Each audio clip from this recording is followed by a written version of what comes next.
نہیں ہو۔ اللہ لوگوں کے مرنے کے وقت ان کی روحیں قبض کر لیتا ہے،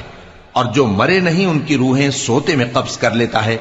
پھر جن پر موت کا حکم کر چکتا ہے ان کو روک رکھتا ہے، اور باقی روحوں کو ایک وقت مقرر تک کے لیے چھوڑ دیتا ہے۔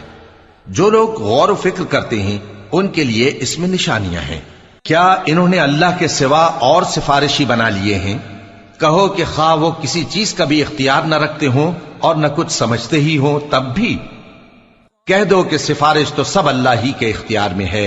اسی کے لیے آسمانوں اور زمین کی بادشاہت ہے، پھر تم اسی کی طرف لوٹ کر جاؤ گے۔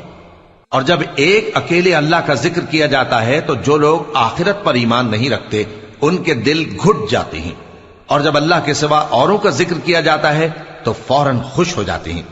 کہو کہ اے اللہ، اے آسمانوں اور زمین کے پیدا کرنے والے، پوشیدہ اور ظاہر کے جاننے والے، تو ہی اپنے بندوں میں ان باتوں کا جن میں وہ اختلاف کرتے رہے ہیں فیصلہ کرے گا۔ اور اگر ظالموں کے پاس وہ سب مال و متاع ہو جو زمین میں ہے اور اس کے ساتھ اسی قدر اور ہو تو قیامت کے روز برے عذاب سے رہائی پانے کے بدلے میں دے ڈالیں،